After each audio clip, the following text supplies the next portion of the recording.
प्रयागराज में सब कुछ उलझने के बाद भी कल कुछ बेहतर होगा, इसकी आस में सब शांत हो गया था। लेकिन लखनऊ में सब कुछ उथल पुथल हो चुका था। कार्तिक अब एक सस्पेंडेड पुलिस ऑफिसर था। अपने फर्ज के लिए हर वक्त तैनात रहने के बावजूद भी कार्तिक को जो सजा मिली वो उसे कतई मंजूर नहीं थी। वो अभी शांति भवन नहीं जाना चाहता था, इसलिए वो किसी शांत जगह की तलाश करने लगा। इस वक्त उसे हजरतगंज की वही चाय की टपरी नजर आई जहां अक्सर वो नंदिनी के साथ आता था। काफी रात हो चुकी थी, इसीलिए वो टपरी वाला भी अपनी दुकान बंद कर रहा था। कार्तिक वहां आकर बैठा ही था कि दुकान वाला बोला, इंस्पेक्टर साहब, अभी तो काफी लेट हो गया है, फिर भी कहिए क्या बनाऊं? उसके मुंह से खुद के लिए इंस्पेक्टर शब्द कार्तिक को गाली जैसा लगा। उसने झूठी मुस्कुराहट लाते हुए कहा, काका, एक कप कड़क वाली चाय, और आज रात के लिए आपकी दुकान चाहिए बस। क्योंकि वो चाय वाला कार्तिक को काफी वक्त से जानता था और थोड़ा उम्र दराज भी था, इसीलिए उसने कार्तिक के चेहरे की झूठी हंसी पहचान ली। वो कार्तिक के पास आया और उसके सर पर हाथ रखकर बोला, आज बहुत परेशान हो बेटा। कार्तिक ने उसकी आंखों में देखा। अनुभवी आंखों की सब कुछ समझ लेने की ताकत उसके लिए नई नहीं थी। इन्हीं आंखों से बचने के लिए वो घर नहीं गया था। वो जानता था घर पर दादू, दादी और राधा जी उसके चेहरे की परेशानी झट से समझ लेंगे। कार्तिक फिर से मुस्कुराया और बोला, बाबा, आज फर्ज पूरा करने के बाद भी बेइज्जत होकर आया हूं। आपसे एक सवाल पूछूं? वह बुड्ढा कार्तिक के पास बैठ गया और बोला, हाँ बेटा, पूछो। कार्तिक, बाबा, कभी कभी ऐसा क्यों होता है कि आप अपनी तरफ से सब कुछ सही करते हो, फिर भी चीजें आपके खिलाफ हो जाती हैं? जो सारी चीजें आपको बनी हुई दिखती हैं, एक ही झटके में सब बर्बाद हो जाते हैं। कार्तिक बूढ़ी आंखों में अपने उन सवालों के जवाब को खोजने की कोशिश कर रहा था जो उसके मन को शांत कर रहे थे, और शायद सामने बैठे उस उम्र दराज शख्स के पास उसकी सारी ना सही पर कुछ बातों के जवाब तो थे ही। उस बुड्ढे ने एक नजर कार्तिक की ओर देखा और फिर नजरें आसमान की ओर करके बोला, ये सिर्फ हम सोचते हैं कि चीजें गलत हो रही हैं, पर ये ऊपर वाले का किया धरा खेल होता है। बेहतर चीजों को देने से पहले वो हर एक बार परीक्षा ले लेता है कि जिसे मैं ये चीज दे रहा हूं वो इसके काबिल है भी या नहीं। वक्त मुश्किल है तुम्हारा, तुम्हें देखकर समझ आ रहा है, पर यही तो वक्त है खुद को परखने का और बेहतरी से खुद को साबित करने का। चीजें कितनी भी बुरी हों, पर इतनी कभी नहीं बिगड़ती कि उन्हें सुधारा ना जा सके। खुद को और अपनी किस्मत को समय दो, बस एक गलती कभी मत करना। इन सब के चक्कर में कभी अपनों से दूर भागने की कोशिश मत करना। वो तुमसे हजारों सवाल पूछकर तुम्हें परेशान करेंगे, क्योंकि उन्हें तुम्हारी फिक्र है। इसलिए तुम उन अपनों के पास जाओ और बुरा वक्त उनके साथ बिताओ। उस बुड्ढे की कही बातें कार्तिक के लिए एनर्जी टॉनिक का काम कर रही थी। थोड़ी देर पहले जो कार्तिक हताश हो चुका था, अब वो काफी हद तक समझ चुका था। उसे याद आया कि इतनी रात हो गई है, उसके चक्कर में नंदिनी भी अभी जगी होगी। उसने बिना कुछ सोचे समझे उठकर उस बुड्ढे को गले लगा लिया और बोला, बाबा, काफी रात हो चुकी है, चलिए मैं आपको आपके घर तक छोड़ देता हूँ, और शुक्रिया मेरे मन से बोझ हटाने के लिए। कार्तिक ने उस बुड्ढे को उसके घर पर छोड़कर घर जाने के लिए अपनी जीप बढ़ा दी। घर पहुंचते ही कार्तिक ने देखा बालकनी से नंदिनी उसी का रास्ता देख रही थी। इतनी रात को भी खुद का इंतजार करती नंदिनी को देख कार्तिक बचे खुचे दर्द भी भूल गया। इतना प्यार करने वाली जीवन साथी पाकर कार्तिक के चेहरे की मुस्कुराहट 1000 गुना ज्यादा हो गई। कार्तिक ने जीप गेट के बाहर पार्क की और पैदल ही नंदिनी को देखते हुए आगे आने लगा। नंदिनी भी मुस्कुराते हुए उसे ही देख रही थी। कार्तिक गेट के करीब पहुंचने ही वाला था, तभी तेज स्पीड से आती एक ट्रक ने उसे इतनी जोर से टक्कर मारी कि कार्तिक की बॉडी तड़पती हुई रोड पर जाकर गिरी। ये देखकर नंदिनी की चीख निकल गई। वो भागते हुए नीचे की ओर दौड़ी। उस रात के सन्नाटे में नंदिनी की चीख ने सबको जगा दिया। नंदिनी भागती हुई नीचे आई और गेट को खोलते हुए बाहर आई। वो लगातार कार्तिक के नाम को लिए जा रही थी। निकी ने जब कार्तिक का नाम सुना तो उठकर भागते हुए बाहर आई। नंदिनी जैसे जैसे रोड पर आ रही थी उसकी सांस रुकती जा रही थी। कार्तिक की आंखें बंद हो रही थी। उसके आसपास खून ही खून था। अब तक सारे घर वाले आ चुके थे। निकी ने जब कार्तिक को इस हाल में देखा तो वो कुछ बोल ही नहीं पाई। विजय जी ने जल्दी से एम्बुलेंस को फोन किया। कार्तिक का एक्सीडेंट होते ही पार्थ की नींद अचानक खुल गई। उसे ना जाने क्यों बेचैनी होने लगी। उसने सबसे पहले पास लेटी अनाहिता को देखा। अनाहिता उसके सीने पर हाथ रख के सुकून से सो रही थी। पार्थ ने उसके माथे को चूमा और मन को शांत करने के लिए आकर बाहर खड़ा हो गया। आज फिर उसने सिगरेट निकाली और जैसे ही जलाने को हुआ उसे निक्की और कार्तिक की याद आ गई। उसके अंदर अजीब सी बेचैनी थी, जैसे उसका कोई अपना तकलीफ में हो। उसने सिगरेट को वापस पैकेट में डाला। अनाहिता तो उसके सामने ही थी और कार्तिक निक्की से उसने शाम को ही बात की थी। ये सोचकर वो खुद को सांत्वना दे रहा था, पर कार्तिक के दर्द का एहसास उसे बेचैन कर रहा था। जब उससे बर्दाश्त नहीं हुआ तो उसने निक्की को कॉल करने के लिए फोन उठाया, लेकिन फिर ये सोचकर कॉल नहीं किया कि इतनी रात को कॉल करने से वो परेशान हो जाएगी। पार्थ, सुबह उठते ही पहले कार्तिक और निक्की को कॉल करूंगा।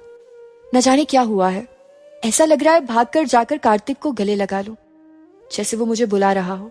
पार्थ खुद से बातें कर रहा था, लेकिन उसकी आवाज से अनाहिता की नींद खुल गई थी। वो उठकर खिड़की के पास खड़े पार्थ के पास आई और उसके हाथ को पकड़कर बोली, क्या हुआ मेजर साहब, इतनी रात को ऐसे क्यों खड़े हैं? पार्थ ने अनाहिता के हाथों को कसकर पकड़ लिया, जैसे कोई छोटा बच्चा भीड़ में खोने के डर से अपने किसी बड़े का हाथ पकड़ता है। अनाहिता ने पार्थ की आंखों में देखा। किसी अनहोनी का डर इस वक्त पार्थ की आंखों में साफ दिख रहा था। पार्थ, न जाने क्यों बेचैनी सी हो रही है, जैसे कोई अपना बहुत दर्द में हो। अनाहिता पार्थ के हाथ को पकड़े हुए ही, ऐसा कुछ नहीं है, आप सबकी फिक्र करते रहते हैं ना, इसीलिए ऐसे ख्याल आ रहे हैं आपके दिमाग में। थोड़ा टेंशन कम कीजिए अपने दिमाग से और एक अच्छी सी नींद लीजिए। ये कहकर अनाहिता पार्थ को बेड पर ले आई और उसे लेटाकर उसके बालों में अपनी उंगलियां घुमाने लगी।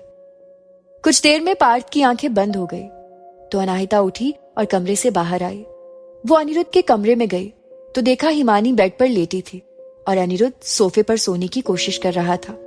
देखने से साफ पता चल रहा था वो कंफर्टेबल नहीं था, लेकिन फिर भी हिमानी के लिए वो सोफे पर सो रहा था। अनाहिता हौले से मुस्कुराई और धीरे से गेट बंद करके बाहर आ गई, पर उसके कदमों की आहट सुन अनिरुद्ध उठ चुका था। अनाहिता पीछे की बालकनी की तरफ आई। नवंबर का महीना चल रहा था, ठंड अब बढ़ चुकी थी।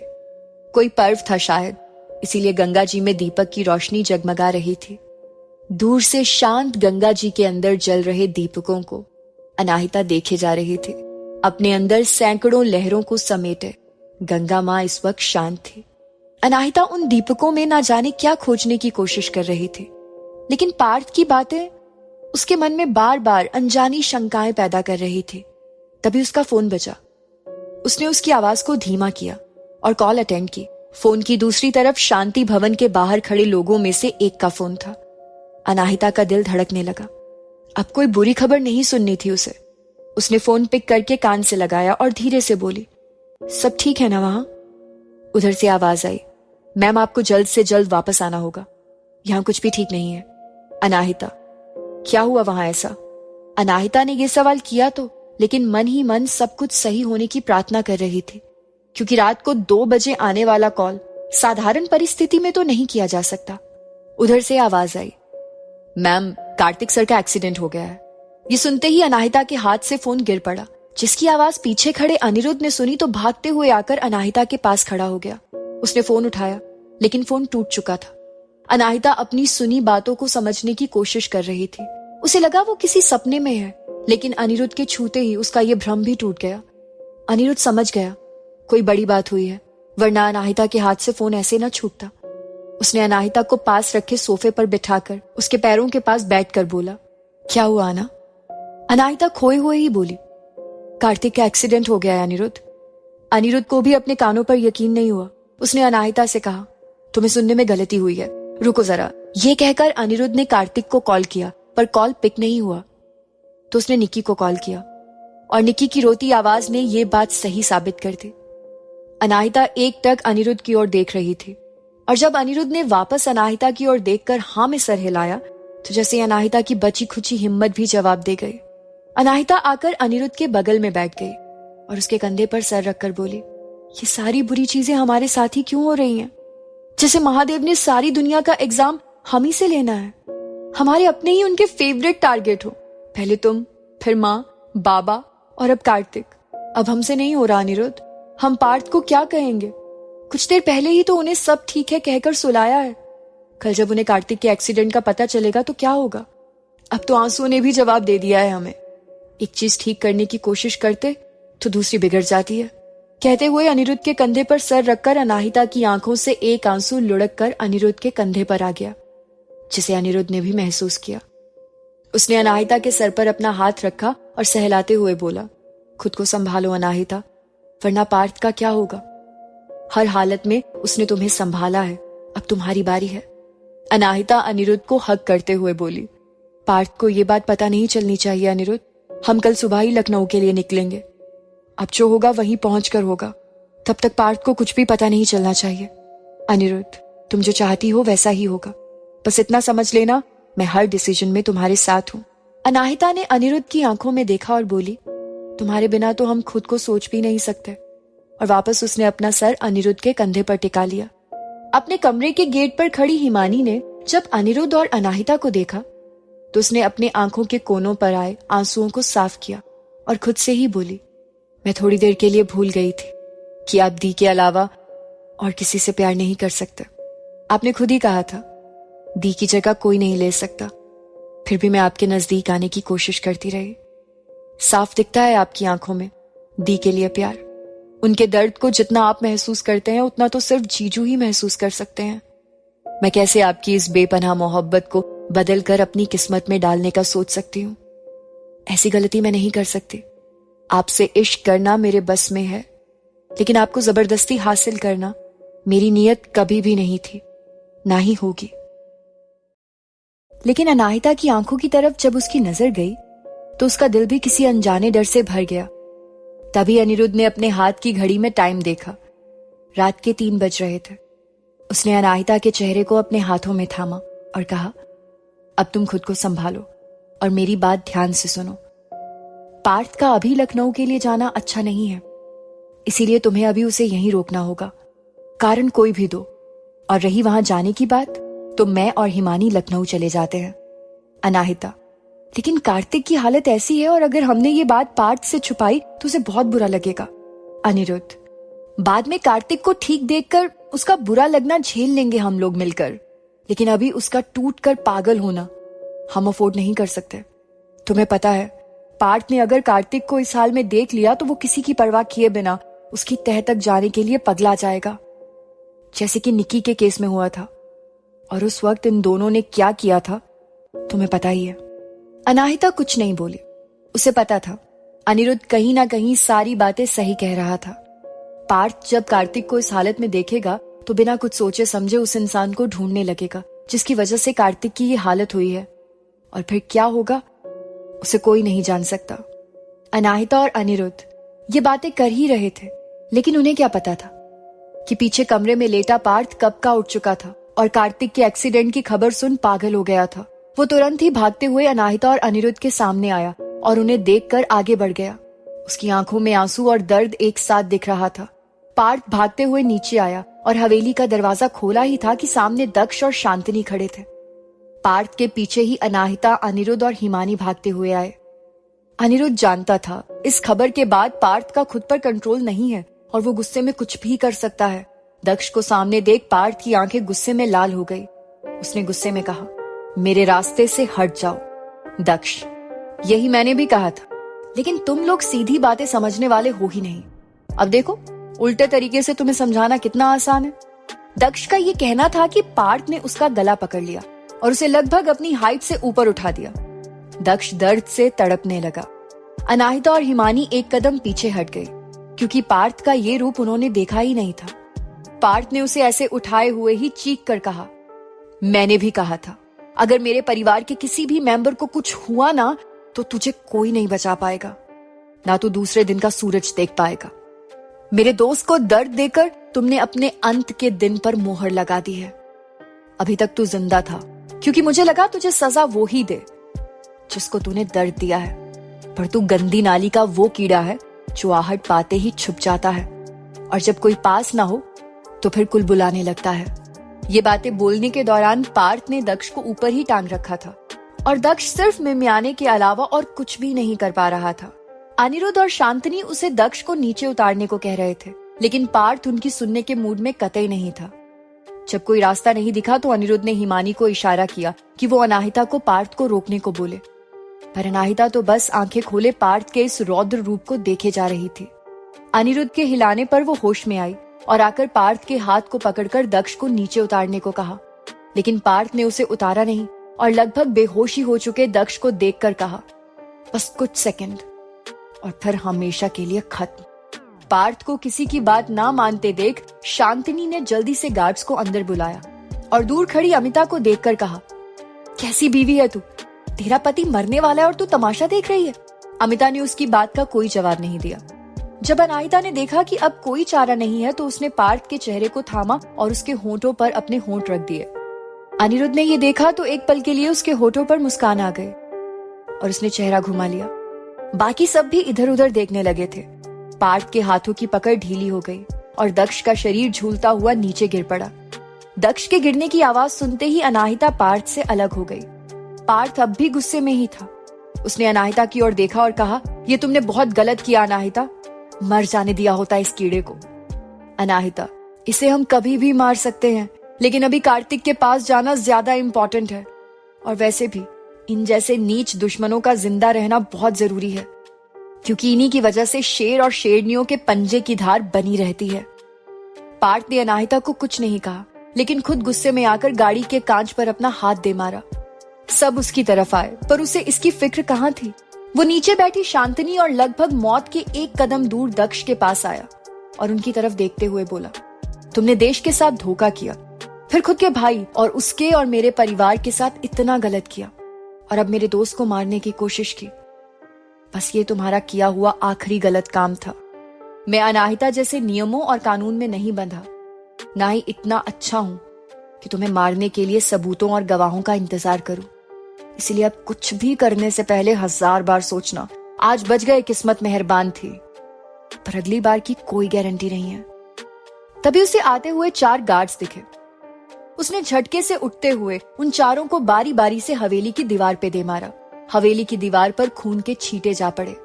उसके बाद वो अमिता के पास गया और झुककर उनके पैर छूकर बोला, माफ करिएगा छोटी माँ, लेकिन अब मैं इन्हें ज्यादा दिन तक जिंदा नहीं रहने दूंगा। इन्होंने बहुत पाप कर लिए हैं, अब उसके फल मिलने का वक्त है। आप ज्यादा दुखी मत होइएगा, क्योंकि यही आपकी नियति है। अमिता आंखों के कोनों से आंसू साफ करके, तो मुझे ये सब मत बताओ बेटा, इनके किए कर्मों की सजा मैंने और मेरे बेटे ने कई सालों तक भुगती है। जिसने जो किया उसे उसका पूरा फल मिलेगा। बस तुम लोग ठीक से जाना और जल्द से जल्द वापस आना, वो भी इस हवेली की शान को लेकर। अनाहिता ने उन दोनों पर एक सरसरी नजर डाली और अमिता के पास आकर बोली, छोटी माँ, इस हवेली की दीवारें खून से सन गई हैं। अब वक्त आ गया है चीजों का वापस अपनी जगह पर आने का। अभी जा रहे हैं, पर जल्द ही वापस आना होगा, इस हवेली पर लगे हर खून के दाग को साफ करने के लिए। इतना कहकर वो चारों कार में बैठे ही थे, तभी पीछे से शांतिनी की आवाज आई, रघुवंशी खानदान में छुपकर वार करने की रीत नहीं है, ये बात तो तू भी जानती होगी।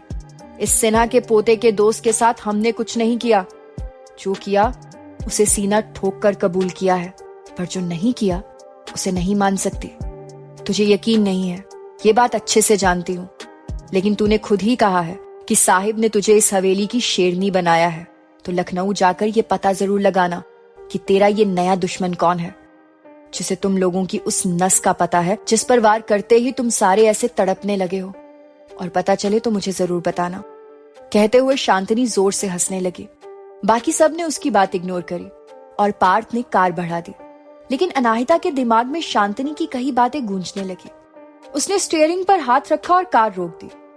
कार से उतरकर वो शांतिनी के पास आई और बोली, शेरनियां कभी भी तख्त की मोहताज नहीं होती, क्योंकि उन्हें अपने पंजों पर पूरा यकीन होता है। रही बात कार्तिक के साथ हुए हादसे का पता लगाने की, तो वो चाहे तुमने किया हो या किसी और ने, हम पता लगा ही लेंगे, फिर तुम्हें बताएंगे जरूर, क्योंकि दुश्मनों को एक साथ मारने का मजा अलग ही है।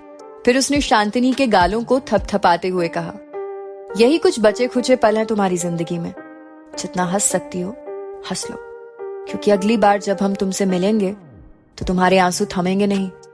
और जैसा कि तुम्हें पता ही है, रघुवंशी खानदान कभी भी झूठे वादे नहीं करता। इतना कहकर अनाहिता ने एक हल्की सी राज भरी मुस्कान दी उसे और वापस आकर कार में बैठ गई। अनाहिता की इस बात से ही शांतिनी की हंसी गायब हो गई। अनाहिता को मिरर में उसका सोच में डूबा चेहरा काफी दूर तक दिखा। कार में इस वक्त सब शांत थे। सब जल्द से जल्द लखनऊ पहुंचना चाहते थे। पार्थ के हाथ से निकलता खून अब सूख चुका था। अनाहिता ने उस पर एक रुमाल बांध दिया। रोड खाली थी और पार्थ फुल स्पीड में कार चला रहा था। उससे भी फास्ट चल रही थी उसकी धड़कनें। सबको दिख रहा था पार्थ कार्तिक के लिए किस कदर बेचैन था, क्योंकि उसका जो रूप आज कार्तिक के लिए खुलकर सामने आया था, उसके बारे में अनाहिता ने सिर्फ सुना था। लखनऊ में कार्तिक को जल्द से जल्द हॉस्पिटल ले जाया गया था। इतनी खतरनाक टक्कर के बावजूद भी उसे ज्यादा चोट तो नहीं आई थी, पर हाथ और दाएं पैर में मोच आ गई थी, जिसके लिए उसके पैर पर कच्चा प्लास्टर चढ़ा था। उसके सर पर भी काफी चोटें आई थी, जिसकी वजह से उस पर पट्टी लगी थी। सब उसके सामने बैठे थे। रिलैक्स होने के लिए उसे बेहोशी का इंजेक्शन दिया गया था। इस वक्त घर का हर सदस्य वहां मौजूद था।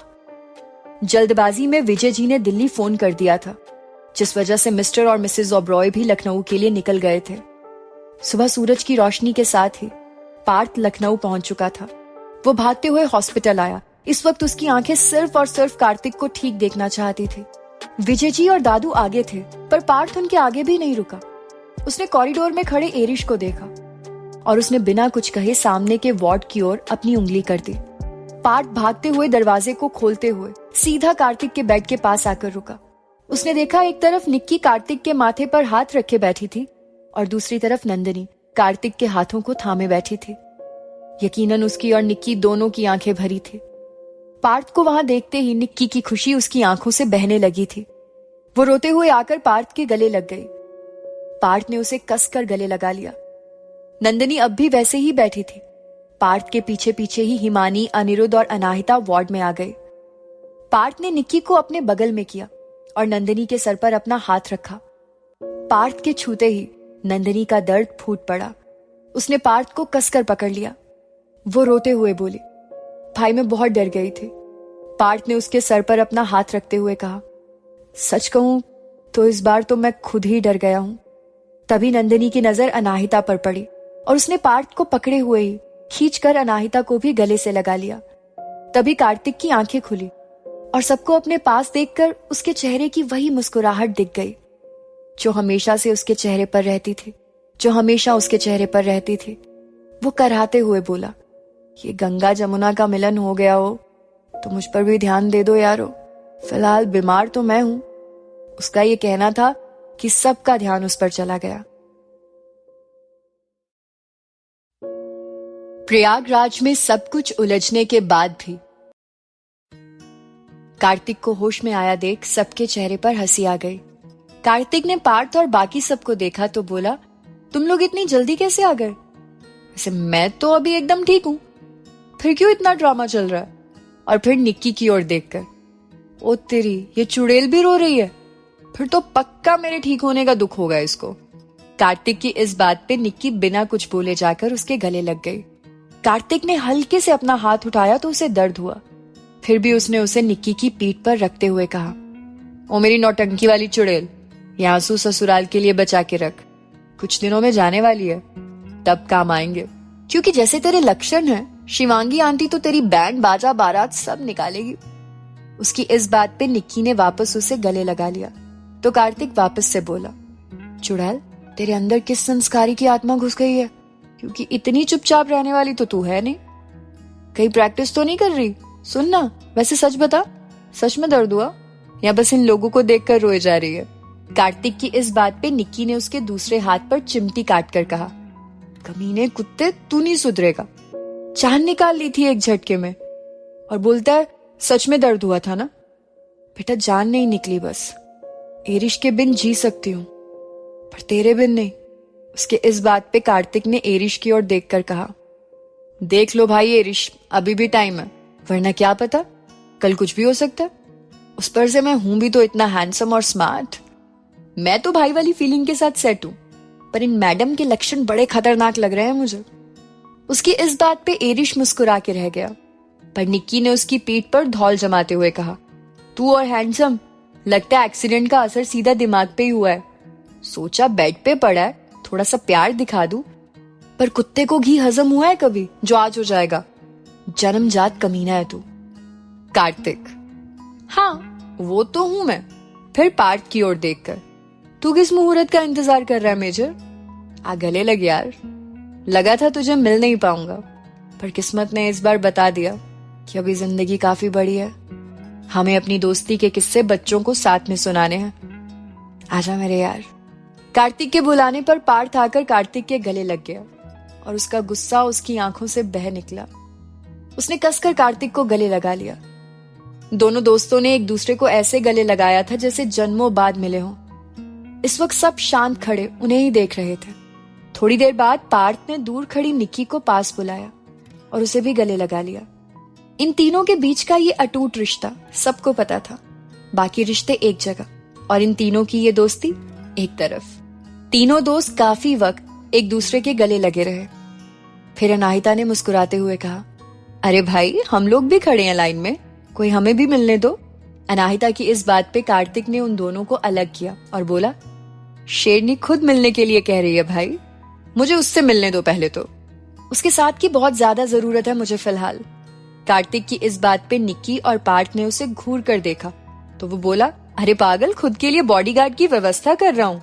जान तो तुम दोनों ही हो, पर यार सेफ्टी इंपॉर्टेंट है। जान बचाने के लिए सेफ तो रहना पड़ेगा। और जैसा वक्त चल रहा है, इस जुडो कराटे वाली मैडम की बड़ी जरूरत है मुझे। उसकी इस बात पे पार्थ और बाकी सब मुस्कुरा के रह गए, लेकिन निक्की ने उसकी पीठ पर वापस एक हाथ जमा दिया। कार्तिक, जिस हिसाब से तू खुन्नस निकाल रही है बार बार मार के, मेरी कमर में भी मोचा जानी है। अम्मा यार थोड़ी देर के लिए तो स्पेशल फील कर लेने दे, वरना सारी उम्र तेरी गालियां और जूतियां ही खानी है। कार्तिक ने जिस अंदाज में ये बात कही, सबके चेहरे पर हंसी वापस आ गई थी। विजय जी, ये कभी नहीं सुधर सकता। इतनी चोट आई है, पर मजाल है ये चुप रह जाए थोड़ी देर के लिए। बस सबको हंसाने में लगा है। कार्तिक, अरे पापा जी, दामाद ही ऐसा ढूंढा है आपने। दादू, दामाद या बेटा? कार्तिक, पापा जी कुछ भी बोले, पर आपके लिए आपका कार्तिक ही हूं। दादू, तुम सारे बच्चे ही तो शान हो मेरी। सबको ऐसे हंसते खिलखिलाते देख महसूस होता है जिंदगी की सबसे बड़ी कमाई मिल गई है। राधा जी, मेरे बच्चे ठीक हैं बाबा, और एक साथ हैं। इससे ज्यादा क्या चाहिए एक माँ को? कहते हुए राधा जी ने कार्तिक के माथे को चूम लिया। कार्तिक ने उनके हाथ को पकड़कर चूम लिया। तभी समर जीजू दवाई लेकर आते हुए दिखे।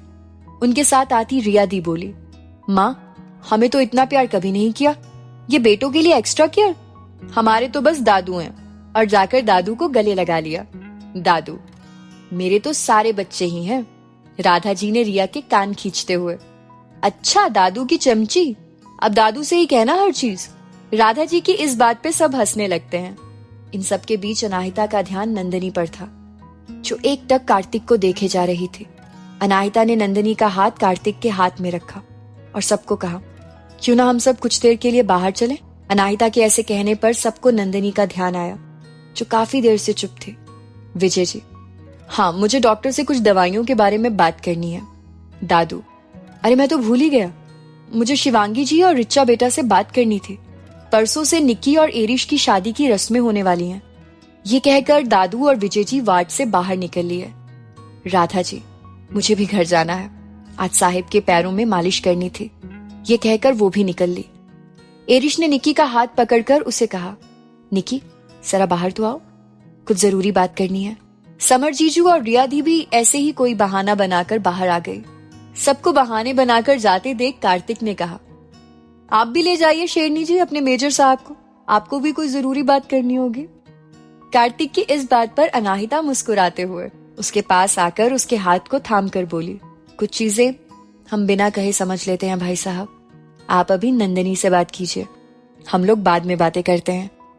ये कहकर वो बाहर आ गई और उसके पीछे ही बाकी सब भी। अनाहिता पार्थ को पकड़कर डॉक्टर के पास ले गई ताकि उसके हाथ पर लगी चोट पर इन्फेक्शन ना हो जाए। अनिरुद्ध और हिमानी आकर हॉस्पिटल के बाहर खड़े हो गए। क्योंकि यहाँ सब ठीक था, इसीलिए अनिरुद्ध घर जाने लगा। उसने हिमानी की ओर देखा। उसे देख एक बार फिर हिमानी को अपने एक तरफा प्यार की याद आ गई। उसकी आंखें नम हो गई। उसने खुद से फिर वादा किया कि अब उसे अनिरुद्ध के ज्यादा करीब नहीं जाना। पर जब अनिरुद्ध ने उसकी आंखें देखी तो न जाने क्यों उसे अच्छा नहीं लगा। वो पूछना चाहता था, लेकिन फिर न जाने क्यों रुक गया और घर के लिए निकल गया। रास्ते भर वो सोचता रहा कि आखिर हिमानी की आंखें नम क्यों थी। उसे भी पता नहीं चला कब उसे हिमानी की फिक्र होने लगी थी। हिमानी के लिए उसके मन में एक अलग जगह कब बनी, उसे भी पता नहीं चला। ना चाहते हुए भी उसे उसी का चेहरा दिख रहा था। वो घर पहुंचा तो ऋचा जी सामने खड़ी थी। उन्होंने खुश होते हुए कहा, निक्की की शादी की रस्में शुरू होने वाली हैं। मैं मेरी बेटी की शादी में कोई कसर नहीं छोड़ने वाली। कार्तिक के अचानक एक्सीडेंट से हम सब काफी डर गए थे, पर माता रानी की कृपा उसे कुछ नहीं हुआ। अनिरुद्ध सोच में ही, उसकी आंखों में आंसू क्यों थे? वो कार्तिक के लिए तो थे नहीं, तो फिर क्या हुआ उसे? ऋचा जी उसे हिलाते हुए, किसे क्या हो गया? मैं यहां तुझे इतनी अच्छी खबर सुना रही हूं और तू न जाने किसके आंसू की बात कर रहा है। अनिरुद्ध, वो माँ हिमानी। ऋचा जी, क्यों? क्या हुआ उस बच्ची को? अनिरुद्ध को अचानक होश आया कि उसने माँ के सामने क्यों हिमानी का नाम ले लिया। अब वो 1000 सवाल करेगी, क्या, क्यों, कैसे। अनिरुद्ध, कुछ नहीं माँ, आप कुछ कह रही थी। ऋचा जी, हाँ, पर पहले तू जाकर फ्रेश हो जा। मुझे कुछ ज्यादा ही थका लग रहा है, न जाने क्या उलझुल बातें कर रहा है। अनिरुद्ध अंदर जाते, हाँ माँ, मैं पहले नहा लेता हूँ। मुझे अच्छा सा नाश्ता बना दो और थोड़ा पैक भी कर देना। हॉस्पिटल लेकर जाना है, अनाहिता, हिमानी और बाकी सबके लिए। ऋचा जी अनिरुद्ध के मुंह से अनाहिता के अलावा किसी और लड़की का नाम सुनकर हैरान थी, साथ में खुश भी। उन्हें खुशी थी कि चलो अनिरुद्ध की जिंदगी में कोई लड़की तो आई। वो खुशी में गुनगुनाते हुए किचन में चली गई। कार्तिक नंदिनी को देख रहा था और नंदिनी भरी आंखों से नीचे की ओर देख रही थी। कार्तिक ने उसकी ठोड़ी पकड़कर उसका चेहरा ऊपर किया। उसकी भरी आंखों से आंसू उसके गालों पर चमकने लगे।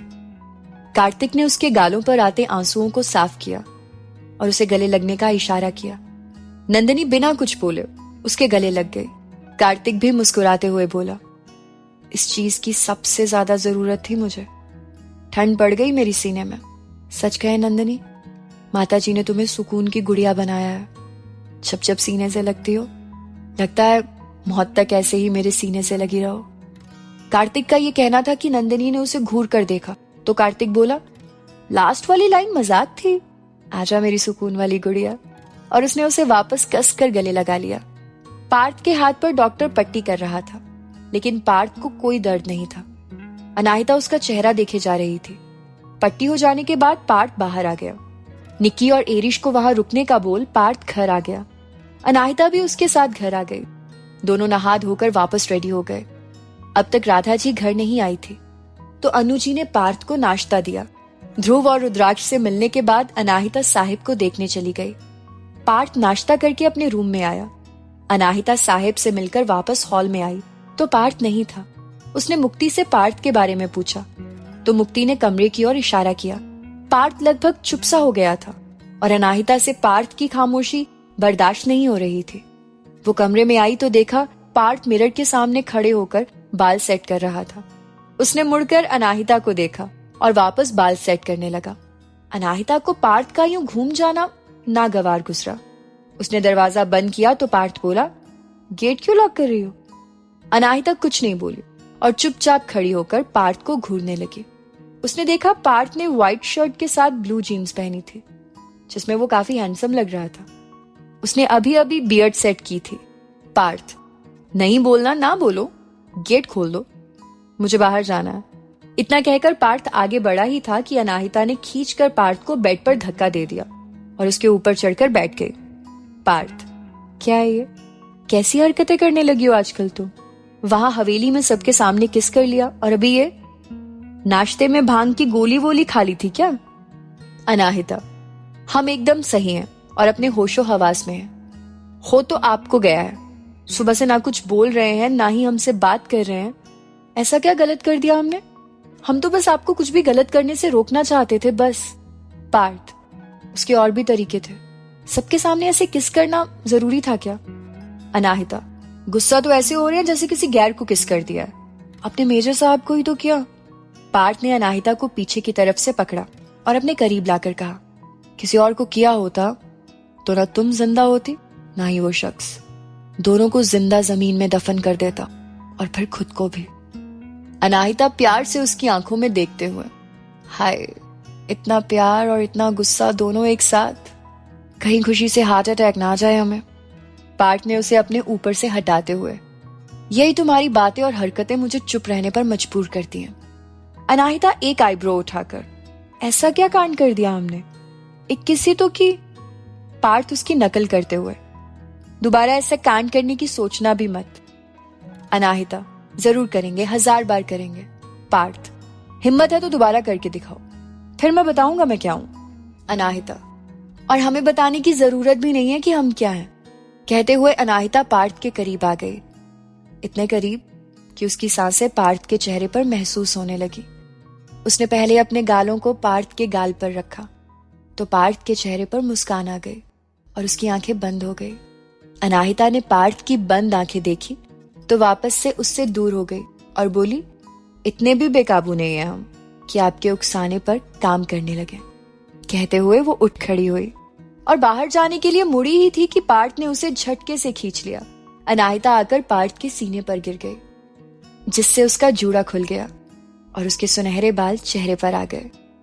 पार्थ ने उसके बालों को कान के पीछे किया और बोला, बेवकूफ नहीं है मेरी शेरनी, पर जैसी भी है मेरी है। अनाहिता, हम तो आपके ही हैं, पर आपके लक्षण बड़े विचित्र हो रहे हैं मेजर साहब। न जाने क्या सोचते रहते हैं, और आज का आपका गुस्सा कुछ ज्यादा ही खतरनाक हो गया था। लग रहा था आप दक्ष चाचू को मार ही डालोगे। पार्थ अनाहिता को गले लगाते हुए, बहुत हो गया अब इनका, ये हमेशा कोई ना कोई चाल चलते रहते हैं और हम लोग हर बार इन्हें अवॉइड कर देते हैं। अब कुछ सीरियस करने का वक्त आ गया है। इसके अलावा मैं ये सोच रहा हूं कि ये नया दुश्मन कौन है हमारा, जिसने हम पर छिपकर वार किया है। वैसे तुम बताओ, वो फाइल कहाँ है? उसे मुझे दो, मैं उन्हें दिल्ली तक पहुंचा दूंगा। फिर कुछ सोच के। और ब्रॉय अंकल का क्या करना है? आ चुके होंगे वो। अनाहिता उठते हुए, फाइल तो मेरे पास ही है, और रही बात ओब्रॉय अंकल की, तो फिलहाल उनका कुछ नहीं करना। उनसे पहले तो हमें कार्तिक से बात करनी होगी। मान लीजिए अगर वो इन सब में शामिल भी होंगे तो सिर्फ एक मामूली कड़ी होंगे। दूसरी बात, हम एक बार सुनी सुनाई बातों को सच मानकर बाबा को अपराधी मानने की गलती कर चुके हैं। दोबारा ऐसा कुछ नहीं करना चाहते। पार्थ, ठीक ही कह रही हो तुम। मैं भी नहीं चाहता कि इन सब की वजह से कार्तिक हर्ट हो। मुझे आज ही निकलना होगा दिल्ली के लिए, इसीलिए तुम यहां सब संभाल लेना। मैं निक्की की हल्दी से पहले यहां पहुंच जाऊंगा। अनाहिता, मेजर साहब, आपकी दोस्त की शादी है, इसीलिए आप कहीं नहीं जा रहे। पार्थ, लेकिन अना, फाइल का सिन्हा सर के पास पहुंचना बहुत जरूरी है। हमें जल्द से जल्द इन सारे अपराधियों की नकेल कसनी होगी, वरना ये सारे मेरे देश को बेच खाएंगे। अनाहिता, हमारे देश को, और हम जाएंगे ना। आप यहां रहिए, हम यहां रहकर आपकी कमी को पूरा नहीं कर पाएंगे। फिर हमें अपने नए दुश्मन का पता भी तो लगाना है, तो आप दोनों काम एक साथ कर पाएंगे। हम आज दोपहर में निकलेंगे तो हल्दी से पहले लौट आएंगे। अनाहिता की बात सुन पार्थ कुछ बोलने वाला होता है, लेकिन अनाहिता उसके होठों पर अपनी उंगली रख देती है। अनाहिता, आपको हम पे इतना भी भरोसा नहीं है क्या? क्या हम इस काबिल भी नहीं है कि अकेले कुछ कर सके? पार्थ अनाहिता की उंगली हटाते हुए, तुम हर चीज कर सकती हो सिवाय अपने गुस्से को कंट्रोल करने के। फिर भी अगर जाना चाहती हो तो जाओ, पर हाँ, वादा करके जाओ ठीक ठाक वापस आओगी। अनाहिता बच्चों जैसे मासूमियत से, पक्का। पार्थ मुस्कुराते हुए, मेरी शेरनी बच्चों से मासूम है। ये बात किसी और से कहूं तो शायद ही माने। और अभी बाहर चलो, वरना घर वाले बिन कहे काफी कुछ मान लेंगे। अनाहिता, हाँ सही कहा आपने। और बेड से उतरकर गेट के पास आती है और चुपके से गेट खोल के बाहर देखती है। पार्थ उसके पीछे आकर खड़ा हो जाता है और उसके कंधे पर ठोड़ी रखकर कहता है, सुनो ना घरवाली। अनाहिता, अनाहिता अब भी बाहर ही देख रही है। पार्थ, 2 दिन तुम नहीं रहोगी तो मैं गले किसे लगाऊंगा? अनाहिता, निक्की और कार्तिक को। तभी उसे दादी आती दिखती है और वो गेट बंद कर लेती है। पार्थ, क्या हुआ? अनाहिता, दादी इस तरफ आ रही है। पार्थ, तो? अनाहिता, अगर अभी हमें यहाँ देखा ना तो निक्की के साथ हमारे भी फेरे अभी पड़वा देंगी। पार्थ, तब तो मुझे उन्हें बता देना चाहिए कि तुम यहीं हो। कहते हुए पार्थ गेट खोलने वाला ही होता है, लेकिन अनाहिता गेट से सटकर खड़ी हो जाती है। तभी दादी की आवाज आती है, पार्थ, अनाहिता को देखा है क्या? कब से ढूंढ रही हूँ इस लड़की को। अनु ने बताया कि नाश्ता तक नहीं किया इस लड़की ने। पार्थ कुछ बोलने वाला होता है कि अनाहिता उसका हाथ पकड़ लेती है। पार्थ उसे इशारे से किस करने को कहता है तो अनाहिता बेबसी से हाँ कर देती है। पार्थ, नहीं दादी, मैंने नहीं देखा, मैं तो अभी कपड़े चेंज कर रहा हूँ। देखिए गार्डन में होगी या ध्रुव रुद्राक्ष के पास। दादी, देख ही रही हूँ इसे, खुद का ख्याल रखना इसने सीखा ही नहीं, बस जब देखो दूसरों की चिंता लगी रहती है। आज इसे जमकर डांट लगाऊंगी। सबने मिलकर बिगाड़ दिया इस लड़की को, कुछ ज्यादा ही मनमानी करने लगी है ये। सूखी टहनी सी पहले ही है, न जाने महादेव क्या करेंगे इसका। कहते हुए दादी नीचे चली गई तो अनाहिता ने चैन की सांस ली और गेट खोलने लगी। पार्थ ने गेट के दोनों तरफ अपना हाथ रखकर अपने होठों की तरफ इशारा किया। अनाहिता ने उसे देखकर भी इग्नोर कर दिया और गेट खोलने में लग गई। पार्थ, अगर इतना ही आसान होता तो क्या बात होती। बिना मेरी मर्जी के गेट खुलने से रहा, इसीलिए जो वादा किया है पूरा करो और फिर नीचे चली जाओ। अनाहिता, ये गलत है। पार्थ, अच्छा ये गलत है, और थोड़ी देर पहले जो तुम मुझे बेड पे गिरा के मेरे सीने पर बैठी थी वो सही था। मेरी इज्जत पर नजर डाल रखी थी वो सही था। अच्छा खासा चुपचाप तैयार हो रहा था, मेरे सारे बाल बिगाड़ दिए वो सही था। अनाहिता, हे महादेव क्या हो आप। कुछ देर पहले मुंह पर ताले लगे थे, मानो उसकी चाबी ही गुम गई है, और अब देखो। पार्थ, हाँ देखो, बल्कि मैं तो कह रहा हूँ एक बार चलकर अच्छे से देख लो। होने वाली बीवी का हक तो बनता ही है। आओ चलो दोनों एक दूसरे को अच्छे से देखते हैं। कहते हुए पार्थ अपनी शर्ट के ऊपर का बटन खोलकर अनाहिता को बेड की तरफ खींचता है तो अनाहिता उससे हाथ छुड़ाकर जल्दी से गेट खोलकर बाहर आ जाती है। बाहर आकर वो अंदर खड़े पार्थ की ओर देखती है और फिर तेजी से नीचे की तरफ भाग जाती है। उसकी ये हड़बड़ाहट देखकर पार्थ की हंसी नहीं रुकती। वो मिरर में बालों को सेट करते हुए खुद से बोलता है, मेरी शेरनी जो हर वक्त मरने मारने पर उतारू रहती है, रोमांस के नाम पर कैसे भीगी बिल्ली बन जाती है। पार्थ बेटा, क्या होगा तेरा। अभी वो खुद से ही बातें करता है, तभी हिमानी उसके कमरे में आती है और उसे ऐसे मुस्कुराते हुए खुद को देखते देख कहती है, मैं तो सोचती हूँ जीजू पहले क्यों नहीं मिल गए आप मुझे, इतना हैंडसम बंदा मेरे हाथ से निकल गया। पार्थ उसकी तरफ आते हुए, वैसे अभी भी हाथ से नहीं निकला, क्योंकि अगर साली आधी घरवाली हो सकती है तो जीजा भी आधा घरवाला हो सकता है ना बच्चा। हिमानी, ना जीजू जाने दो, नेक्स्ट जन्म में ट्राई करेंगे। पार्थ, देखो भाई अब नेक्स्ट जन्म का तो पता नहीं है, पर फिलहाल तो ये बंदा आप दोनों बहनों की सेवा में तत्पर है। वैसे तुम्हें नहीं लगता ये लाइन किसी और को बोलनी चाहिए तुम्हें। हिमानी पार्थ की बातों को पलटते हुए बोली, जीजू मैंने अपने सोर्सेज से पता लगाने की कोशिश की तो पता चला है कि वो ट्रक कोई नॉर्मल सा ड्राइवर चला रहा था जिसे कार्तिक की बाइक को टक्कर मारने को कहा गया था, पर क्योंकि उसने पी रखी थी इसीलिए उसने कार्तिक को ही टक्कर मार दी। पार्थ, है कहाँ वो बंदा। हिमानी, अभी तो पुलिस स्टेशन में ही है, कार्तिक के जूनियर रिहान की कस्टडी में। रिहान भी कल रात से उस शख्स को ढूंढ रहा था, अभी मेरे कॉल पर उसने उसे अरेस्ट किया। रिहान ने मुझे कुछ और भी बताया है। पार्थ, क्या। हिमानी, बाबा पर जिन लोगों ने हॉस्पिटल पर हमला किया था उन्हें किसी ने लॉकअप में ही मार दिया, और इसमें स्टेशन के एक इंस्पेक्टर मिश्रा की भी मौत हो गई। साथ में रिकॉर्ड रूम को भी बर्बाद कर दिया गया, क्योंकि ये उस दौरान हुआ जब कार्तिक वहां का एसपी था, इसीलिए उसे। कहते कहते हिमानी रुक गई, पार्थ उसके पास बैठते हुए, उसे क्या हिमानी। हिमानी, उसे 10 दिन के लिए सस्पेंड कर दिया गया है। पार्थ, पता चला ये सब किसने कराया था। फिर सोचते हुए, वेट, जरूर इसे दक्ष और उनकी बहन ने किया होगा।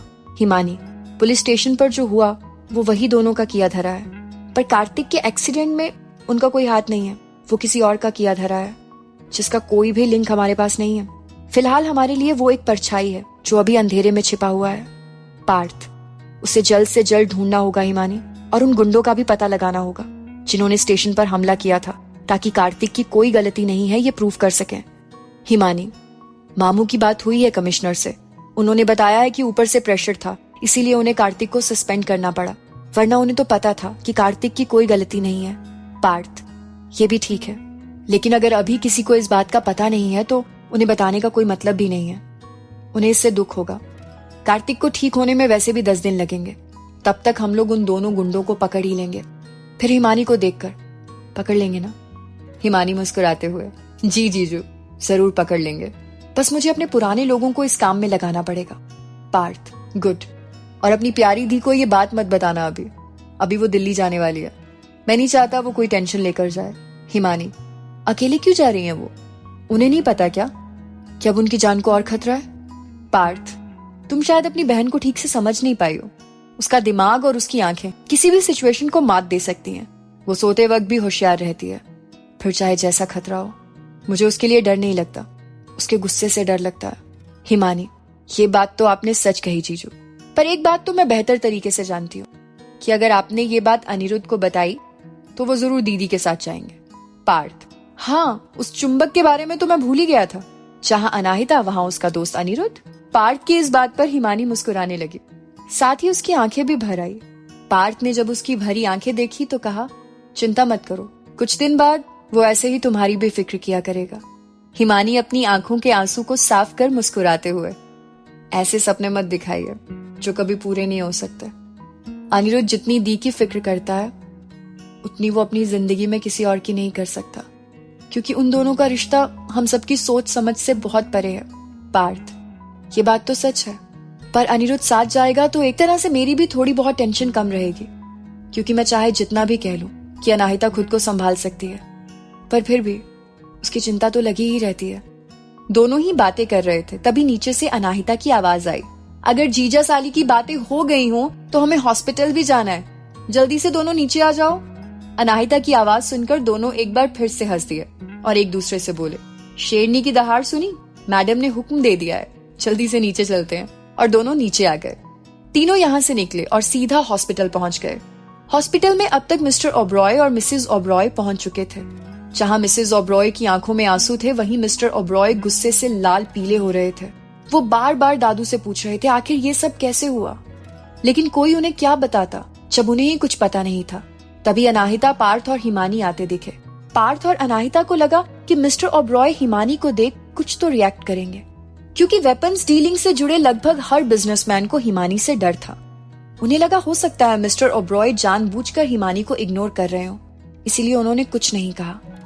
पार्थ को देखते ही मिसेस ओबरॉय उनके गले लग गई, तो पार्थ ने उन्हें गले लगाए ही कहा, क्या आंटी, ये नौटंकी बिल्कुल ठीक है और आप इसके लिए अपने आंसुओं को वेस्ट कर रही हैं। कार्तिक, सेम चीज तो मैं बोल रहा हूँ मम्मा से, पर ये तो मुझे भिगाने की तैयारी करके आई है दिल्ली से, ये नहीं कि कुछ खिलाएं पिलाएं। जब से आई है रोए जा रही है। मिस्टर ओबरॉय, जब तुम पेरेंट्स बनोगे ना तब अपनी ये थ्योरी आजमाना। जान निकल जाती है अपनी औलाद को एक खरोच लग जाए तो। विजय और बाबा है यहाँ, वरना मैं तुझे इस शहर में एक सेकंड भी रहने ना देता। कार्तिक, डैड, मेरा एक्सीडेंट हुआ है, उसमें इस शहर की क्या गलती? अगर ये होना था तो मैं दिल्ली में रहता तो भी हो जाता, और फिर शायद मैं ऐसे बोल ना रहा होता। Mister Oberoi, Kartik, okay dad, sorry. जबान फिसल गई। पार्थ और निक्की, बेटा अंकल भले खड़े हैं लेकिन हमारे पैरों के जूते भी फिसल रहे हैं, कह दे तो निकाल लें हम भी उन्हें। कार्तिक, नहीं, मैं अपनी जबान पर कंट्रोल कर लेता हूँ, तुम लोग अपने जूतों पर कंट्रोल रखो। Mister Oberoi, that's better. Kartik की बातें हमेशा से सबको हंसाने में काम आती थी, क्योंकि कार्तिक ठीक था, इसीलिए उसे घर जाने के लिए छुट्टी मिल गई थी। दादू ने सबको घर जाने को कहा तो पार्थ और अनाहिता ने उनसे दिल्ली जाने की बात कही। दादू अनाहिता के अकेले जाने की बात से कतई राजी नहीं थे। वो उसे अकेले भेजने का खतरा नहीं उठाना चाहते थे, ये जानते हुए कि साहिब और रिधिमा के बाद दक्ष का निशाना वही है। अभी वो इस मामले पर बात कर ही रहे थे, तभी उन्हें अनिरुद्ध आता दिखा। अनिरुद्ध आकर उनके नजदीक खड़ा हो गया और चुपचाप उनकी बातें सुनने लगा। पार्थ, दादू, अनाहिता निक्की की हल्दी से पहले आ जाएगी। प्रयागराज में हमें कुछ ऐसा मिला जो जल्द से जल्द दिल्ली पहुंचाना होगा, वरना आने वाले वक्त के लिए हम तैयार नहीं हो पाएंगे।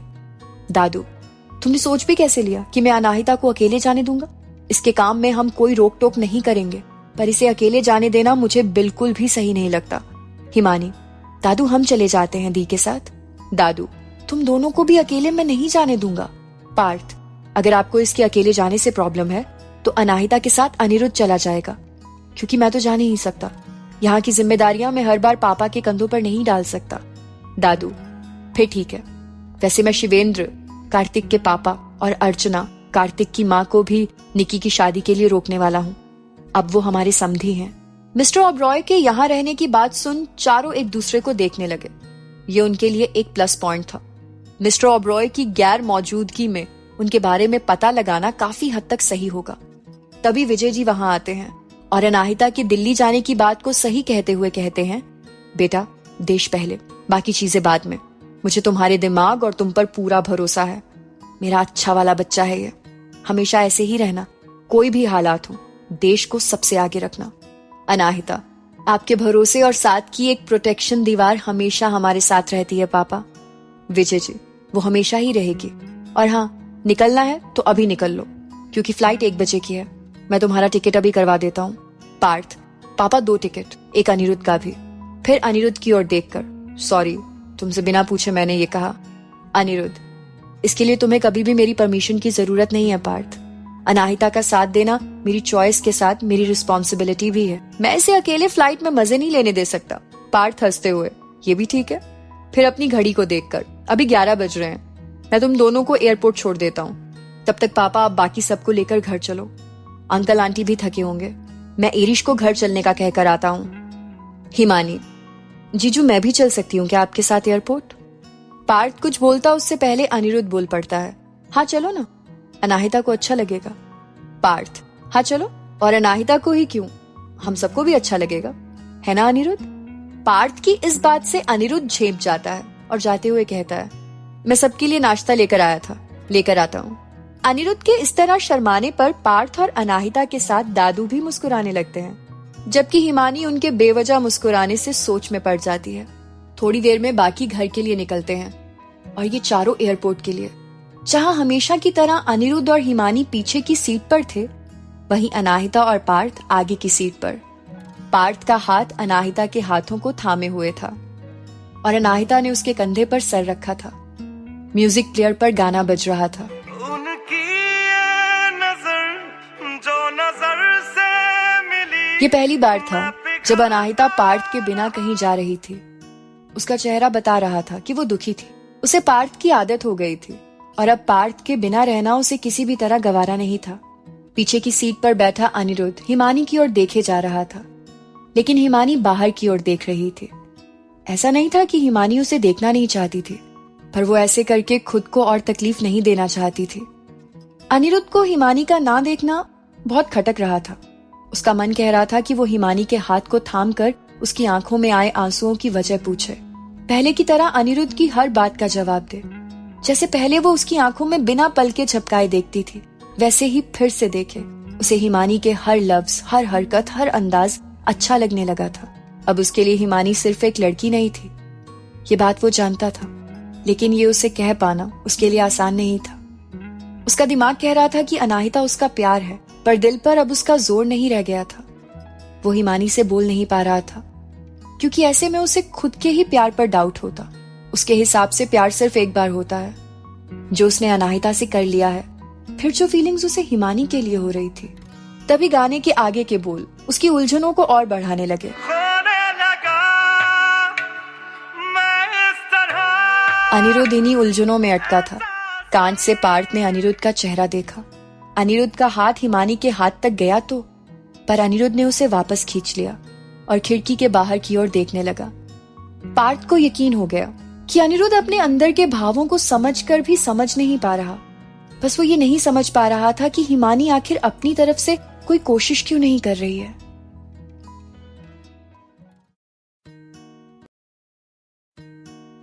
अपनी उन्हीं उलझनों में उलझे पार्थ को पता तक नहीं चला कि सामने आ रही स्कॉर्पियो बेकाबू होकर इन्हीं की तरफ आ रही है। किसी का भी ध्यान सामने नहीं था। पार्थ को खोया देख अनाहिता ने उसे बुलाने के लिए उसकी ओर देखा ही था कि उसकी नजर सामने से आ रही स्कॉर्पियो पर पड़ी। वो जोर से चीखी, पार्थ सामने देखिए, क्योंकि अनाहिता बड़ी रेयर केस में ही पार्थ को नाम से बुलाती थी। इसीलिए पार्थ का ध्यान तुरंत अनाहिता की तरफ हो गया। अनाहिता ने उसे सामने देखने को कहा और वो उस स्कॉर्पियो से टकराता उससे पहले ही उसने कार दूसरी तरफ मोड़कर रोक दी। एक झटके में कार रुक गई। पीछे बैठी हिमानी और अनिरुद्ध समझ ही नहीं पाए कि आखिर हुआ क्या। दोनों ने कसकर एक दूसरे का हाथ पकड़ लिया। कार रोकते ही पार्थ ने अनाहिता की ओर देखकर कहा, तुम ठीक तो हो? तुम्हें कहीं चोट तो नहीं लगी? अनाहिता, हम ठीक हैं। और तुम दोनों? कहते हुए अनाहिता ने पीछे देखा तो अनिरुद्ध और हिमानी एक दूसरे का हाथ पकड़े एक दूसरे की ओर देख रहे थे। पार्थ जोर से बोला, तुम दोनों ठीक तो हो? दोनों चौंक कर एक दूसरे का हाथ छोड़ते हुए बोले, हाँ हम ठीक हैं। आप दोनों ठीक है ना? हाँ। इतना कहकर पार्थ ने अनाहिता को गले लगा लिया। पार्थ, सॉरी यार, जाने क्या सोच रहा था मैं। वैसे वो गाड़ी गई कहां? सबने पीछे मुड़ के देखा तो वो स्कॉर्पियो दूर दूर तक नहीं दिखी। अनाहिता, जाने दीजिए, सिर्फ उनकी गलती नहीं थी, आपका भी ध्यान उधर नहीं था। पार्थ, हो सकता है, चलो हमें एयरपोर्ट भी पहुंचना है, कहकर पार्थ ने वापस कार स्टार्ट कर दी। लेकिन हिमानी का मन ये मानने को तैयार नहीं था। ऐसे कैसे अचानक से गाड़ी गायब हो सकती है, जो कुछ देर पहले उनका एक्सीडेंट करने वाली थी। कार में शांति छा गई। पार्थ को समझ ही नहीं आया जो कुछ मिनटों पहले हुआ। इसी ऊहापोह में एयरपोर्ट आ गया। बाकी तीनों नीचे आ गए और पार्थ जाकर कार पार्किंग करने लगा। एयरपोर्ट पर चेक इन कर अनाहिता और अनिरुद्ध वेटिंग रूम में आ गए। फ्लाइट में जाने के लिए अभी 10 मिनट बाकी थे। अब तक पार्थ भी आ गया। कुछ ही देर में अनाउंसमेंट हुई और वो दोनों अंदर जाने लगे तो पार्थ ने अनाहिता को गले लगा लिया और जल्द ही लौटने को कहा। उसने अनिरुद्ध को खुद का और अना का ख्याल रखने को कहा। अनिरुद्ध हिमानी को देखे जा रहा था, लेकिन हिमानी थी कि वो अनाहिता की ओर देखे जा रही थी। अनिरुद्ध चाहकर भी हिमानी से कुछ नहीं कह पाया। दोनों अंदर चले गए। पार्थ और हिमानी दोनों खड़े होकर उन दोनों को देखते रहे और उनके फ्लाइट में जाने के बाद पार्किंग में आ गए। पार्थ और हिमानी ने कार का गेट खोला ही था कि उन्हें सीट पर पड़ा कागज दिखा। पार्थ के उठाने से पहले हिमानी ने उसे झट से उठाया और पढ़ने लगी। कागज में लिखा था, सोचा था एक्सीडेंट से बचोगे तो घर चले जाओगे, पर क्या करे, जिद्दी जो ठहरे तुम सारे। मुझे खून खराबा जरा भी पसंद नहीं है, पर तुम लोग हो मुझे मजबूर कर रहे हो, तो मैं क्या करूं। अपने 2 साथियों को भेज तो दिया दिल्ली, पर वो वापस आएंगे ही, इसका चांस जरा कम है। इसलिए एक काम करो, अब तुम दोनों ही देश सेवा करो और उन दोनों को भूल जाओ, क्योंकि देश के जवानों को तो कुर्बानी की आदत होती ही है। शुक्रिया मेरे शिकार को मुझ तक पहुंचाने के लिए, तुम दोनों का शुभ चिंतक। ये पढ़ने के बाद तो हिमानी सीधे वापस एयरपोर्ट के अंदर भागी, लेकिन तब तक फ्लाइट निकल चुकी थी। अब कॉल करने का भी कोई फायदा नहीं था, क्योंकि फोन कनेक्टिविटी के बाहर था। हिमानी सिर पकड़कर बैठ गई। तभी उसके पीछे भागता हुआ पार्थ आकर उसके पास खड़ा हो गया और उसके सर पर हाथ रखकर बोला, क्या हुआ, तुम ऐसे भागते हुए क्यों आ गई, और उस कागज में क्या लिखा था? हिमानी को तो अभी तक ध्यान ही नहीं था कि कागज उसके हाथों में ही था। उस कागज को मोड़कर अपने हाथों में दबा लिया और बोली, नहीं जीजू, कागज में तो कुछ नहीं था, वो शायद गलती से उड़कर आ गया था कार में। मैं तो बस जाने से पहले एक बार दी और अनिरुद्ध से मिलना चाहती थी। पार्थ हिमानी को छेड़ते हुए बोला, अना से या फिर अनिरुद्ध से? अनाहिता और अनिरुद्ध का नाम सुन हिमानी की आंखें आने वाले डर से फैल गई। अभी भी उसने अपने चेहरे की मुस्कुराहट को जाने नहीं दिया, क्योंकि उसके चेहरे की मुस्कुराहट अगर एक पल के लिए भी गायब होती तो पार्थ तुरंत अपने अंदाजे लगाने शुरू कर देता। हिमानी, क्या जीजू, आप भी ना मजाक करने में पीछे नहीं रहते कभी। चलिए घर चलते हैं। पार्थ, मैं तो जाने वाला ही था, तुम ही वापस चली आई। थोड़ा सब्र रखो साली साहिबा, मैंने भी तो तुम्हारी दी को जाने दिया है, जबकि मुझे पता है ये 2 दिन कितने बुरे होने वाले हैं मेरे लिए। दोनों आकर कार में बैठ जाते हैं। हिमानी, सिर्फ आपके लिए ही नहीं जीजू, दी के लिए भी, वो आपको आपसे ज्यादा प्यार करती है। पार्थ, ये कभी नहीं हो सकता। मेरी अना यकीनन मुझसे भी प्यार करती है, लेकिन सबसे ज्यादा प्यार वो इस देश से करती है। दूसरा नंबर फैमिली का है, जो मेरे उससे प्यार करने की सबसे बड़ी वजह है। उसके बाद कहीं मेरा नाम आता है। बात जब मेरी हो तो वो पूरी दुनिया से लड़ सकती है, पर जब देश की बात हो तो वो मुझसे भी लड़ सकती है। और ये मेरा उससे प्यार होने के साथ उसकी रिस्पेक्ट करने का सबसे बड़ा कारण है। हिमानी ड्राइव करते हुए पार्थ को देखती है और मन ही मन कहती है, शायद अनिरुद्ध मुझे इतना प्यार कभी नहीं कर पाए, क्योंकि मैं दी जैसी कभी नहीं बन सकती। सब कुछ खोकर भी वो अपनों की खुशी में खुश रह लेती हैं, न जाने कैसे। उनके जैसा बनना मेरे बस में तो नहीं, क्योंकि ये रिश्ते मुझे बड़ी तकलीफों के बाद मिले हैं, पर मैं हमेशा अनिरुद्ध से इतना ही प्यार करूंगी। मुझे पता है अनिरुद्ध, आप आज बेचैन थे मेरे बिहेवियर से, पर मैं नहीं चाहती आप किसी गिल्ट या बेबसी के चलते मुझसे प्यार करें। दूसरा सही, पर मैं आपका आखिरी प्यार बनना चाहती हूँ, चूंकि पॉसिबल नहीं है। आप दोनों अपनी सेफ्टी रख सकते हैं, फिर भी मुझे कुछ तो करना ही होगा। न जाने मुझे ऐसा क्यों लग रहा है कि कार्तिक का एक्सीडेंट, आते वक्त स्कॉर्पियो का टकराते हुए बचना, और अब ये कागज, ये सब एक ही इंसान का किया धरा है। और मेरा वादा है आप सबसे, इसका पता तो मैं लगा कर ही रहूंगी। हिमानी को ऐसे खोया देख पार्थ बोला, दोनों बहनें एक जैसी ही हो, सारी प्लानिंग प्लॉटिंग दिमाग में ही कर लेती हो और सामने बैठे इंसान को भनक तक लगने नहीं देती। क्या सोच रही हो तुम, बताओगी जरा? हिमानी, जीजू मैं सोच रही थी कि जहां तक मैं जानती हूँ साहिब के बिजनेस के बारे में, लखनऊ में उनका ऐसा कोई खास सपोर्टर तो नहीं था। अधिकतर डीलर दिल्ली, मुंबई और जम्मू कश्मीर और छत्तीसगढ़ की तरफ से थे। एक आध बार हमारी मीटिंग कुछ ऐसे लोगों से भी हुई है जिनके चेहरे कभी भी खुले नहीं रहते थे। अक्सर मैंने दक्ष और शांतिनी को एक नकाबपोश से मिलते भी देखा था, पर मुझे लगा था कि वो वही अजीत ही होगा। पर जैसे कार्तिक के ऊपर जानबूझकर अटैक किया गया, लगता है कोई बहुत हिम्मत वाला लखनऊ में पैदा हो गया है। इस हिम्मत वाले की हिम्मत निकालने का जिम्मा अब हिमानी रावत रघुवंशी ने ले लिया है। पार्थ, यकीन है मुझे तुम पर। अब जब तुमने ये जिम्मेदारी ले ली है तो सबके चेहरे सामने होंगे। क्या है ना, नकाब में जिंदगी कटती नहीं है, कभी ना कभी तो सामने आना ही पड़ता है। कुछ लोग देर से आते हैं, कुछ जल्दी आ जाते हैं। वक्त वक्त की बात है ये तो। कहते हुए पार्थ मुस्कुरा दिया और इस बार हिमानी भी उसके साथ मुस्कुरा दी। 2 घंटे का सफर कब कट गया पता ही नहीं चला। अनिरुद्ध और अनाहिता एयरपोर्ट पर उतरते ही सारी फॉर्मेलिटी पूरी कर बाहर आए। अनिरुद्ध टैक्सी का पता करने गया था और अनाहिता वॉशरूम यूज करने चली गई। अनाहिता ने बाहर आकर अपना मुंह धोने के लिए पानी डाला ही था कि न जाने कैसे उसकी आंखों के सामने अंधेरा छाने लगा। कुछ ही पल बाद अनाहिता बेहोश हो चुकी थी। वॉशरूम से निकलकर 2 लड़कियों ने अनाहिता को व्हील चेयर पर बिठाया और एयरपोर्ट से निकलते हुए कार में बिठाकर चल दी। अनिरुद्ध टैक्सी स्टैंड के पास खड़ा ही हुआ था कि उसकी नजर कुछ संदिग्ध दिखने वाले लोगों पर पड़ी।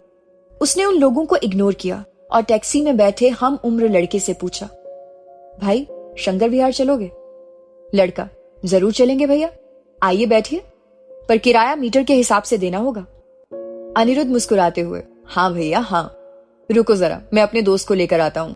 कहते हुए अनिरुद्ध मुड़ा ही था कि उन संदिग्ध लोगों में से एक ने सामने आकर कहा, उसको जहां पहुंचाना था पहुंच गई है, सिर्फ तुम्हें पहुंचाना बाकी है।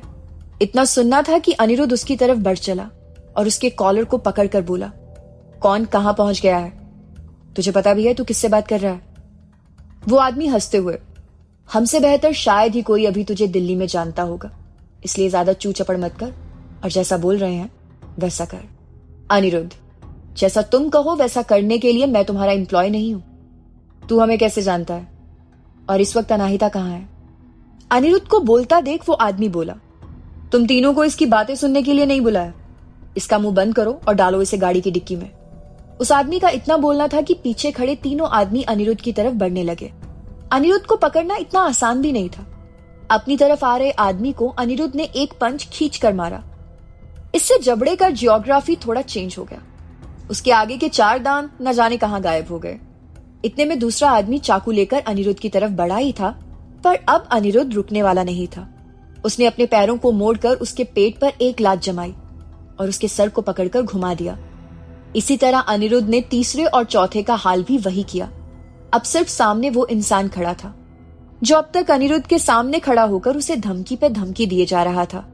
अपने दोस्तों की ऐसी हालत देख वो अनिरुद्ध की तरफ बढ़ा और उससे लड़ने लगा। वो अनिरुद्ध को मारने की कोशिश कर रहा था, पर अनिरुद्ध के रहते यहां मुमकिन नहीं था। अंत में अनिरुद्ध ने अपनी कलाइयों का जोर उसके गले पर बढ़ाया और उसके पैर को मोड़कर उसे नीचे बिठा दिया। वो इंसान लगभग अधमरा हो चुका था। अनिरुद्ध ने उसे वैसे ही पकड़े हुए पूछा, बता अनाहिता कहां है और कौन हो तुम? वो इंसान उस हालत में भी मुस्कुराते हुए बोला, ढूंढ सकते हो तो ढूंढ लो, पर ध्यान में रखना कि दिल्ली बहुत बड़ी है और अगर मिल जाए तो जाओ, जो करने आए हो उसे पूरा करके ही जाना। इतना कहते ही वो बेहोश हो गया। अनिरुद्ध ने उसे उठाने की कोशिश कई बार की, पर वो नहीं उठा। खुद के पास कोई ऑप्शन ना देख अनिरुद्ध को जोर का गुस्सा आया और उसने अपना हाथ पास खड़ी गाड़ी पर दे मारा। टैक्सी वाला लड़का जो अभी तक ये सब देख रहा था, वो टैक्सी से उतरकर अनिरुद्ध के पास आया और बोला, भाई आप यहां से जल्दी से चलो, क्योंकि अभी जिस तरह आपने इन चारों को पीटा है आपके ऊपर क्रिमिनल चार्जेस लग सकते हैं। अनिरुद्ध, पर मैं इन्हें ऐसे ही छोड़कर नहीं जा सकता। मुझे मेरी दोस्त का पता लगाना है और सिर्फ इन्हीं लोगों को पता है वो कहाँ है। टैक्सी वाला, भाई आप मेरे साथ में चलो, हम मिलकर उन्हें ढूंढने की कोशिश करते हैं। उसके कहने पर चारों को वही छोड़ अनिरुद्ध उसकी टैक्सी में बैठा और वहां से निकल गया। उस लड़के ने टैक्सी बढ़ाई और टैक्सी स्टैंड से कुछ दूर आकर रोड के किनारे टैक्सी रोक दी। टैक्सी वाला, भैया आप कौन हैं और यहाँ किस लिए आए हैं? फिर अनिरुद्ध का गुस्से में तमतमाता चेहरा देख थोड़ा सहम कर बोला, मैं तो इसलिए पूछ रहा हूं भैया कि आपकी कुछ हेल्प कर सकूं, क्योंकि जरूर आप कुछ तो ऐसा करते होंगे जिसलिए ये चारों आपका पीछा करते हुए यहां खड़े थे और इन्होंने ही आपकी दोस्त को किसी जगह रख रखा होगा। लेकिन कहां? अनिरुद्ध को कुछ समझ नहीं आ रहा था कि वो क्या करे। वो पार्थ को भी कुछ बता नहीं सकता था। ऐसे में उसके पास सिर्फ एक ही ऑप्शन था जिससे वो बात कर सकता था, हिमानी। पर इस वक्त वो भी कुछ नहीं कर सकती थी। अनाहिता की आंखें खुली तो एक बड़े से टनल में बंद थी जिसमें सिर्फ एक छोटी सी जगह से हल्की हल्की रोशनी आ रही थी। अनाहिता को नहीं पता था कि ये जगह कौन सी है। उसके सर में बहुत तेज दर्द हो रहा था। वो अपने साथ हुई चीजों को कुछ कुछ समझने की कोशिश कर रही थी, पर उसे कुछ साफ साफ समझ नहीं पड़ रहा था। अनाहिता ने अपने दिमाग पर जोर दिया तो उसे बस इतना याद आया कि वॉशरूम से आते वक्त जब उसने अपना चेहरा पानी से धुला था तब से उसका सर घूमने लगा था। ये सब याद आते ही उसे समझ आ गया कि किसी ने जानबूझकर ये सब किया है। चिल्लाना, डरना, कुछ और करना एक बेवकूफी थी जो अनाहिता कभी नहीं करने वाली थी। इस वक्त अनाहिता ने अपनी जेब चेक करी। पेन ड्राइव अभी भी उसके पास में थी। दरअसल अनाहिता ने पूरी फाइल को पेन ड्राइव में सेव कर लिया था। इस बात का सुकून था कि पेन ड्राइव सुरक्षित है। उसे ये देखना था कि ये जगह कौन सी है और अनिरुद्ध कहाँ है, जो कि इस वक्त आसान तो बिल्कुल भी नहीं लग रहा था। अनाहिता हर तरफ से उस टनल को चेक कर रही थी कि कहीं से कुछ तो निकलने का आइडिया समझ पड़े उसे, पर सब बेकार था। तभी वहां एक आवाज गूंजी, वेलकम टू दिल्ली अनाहिता रघुवंशी।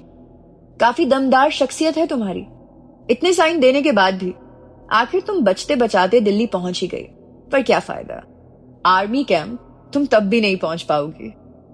हाँ, एक चीज हो सकती है, अगर तुम खुद की और अपने दोस्त की जान बचाना चाहती हो तो साहिब के ऑफिस से तुमने जो भी सबूत उठाए हैं वो हमें देकर अपनी जान बचा सकती हो। अनाहिता ये सब सुनकर हैरान थी।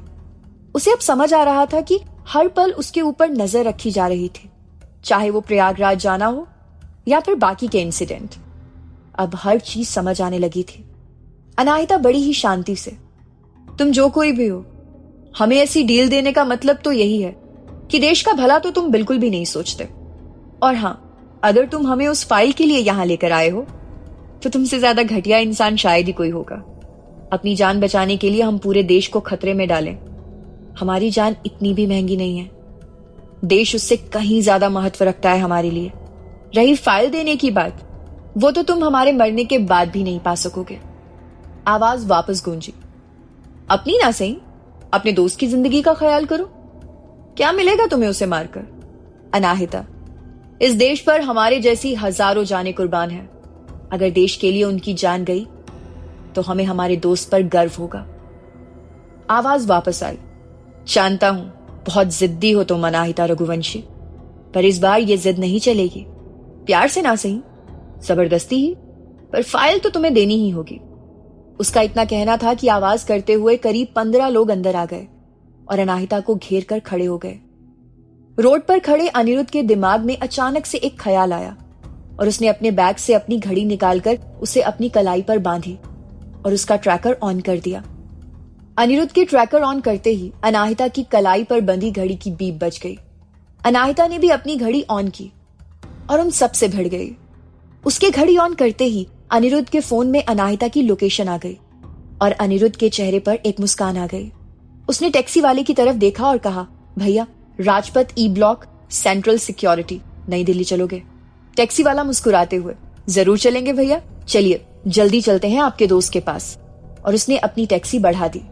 उसने 35 मिनट के रास्ते को 15 मिनट में पार किया और अनिरुद्ध फोन से अनाहिता को ट्रैक करते हुए राजपथ के पास इंडस्ट्रियल एरिया में पहुंचा। चारों तरफ बड़े बड़े टनल थे।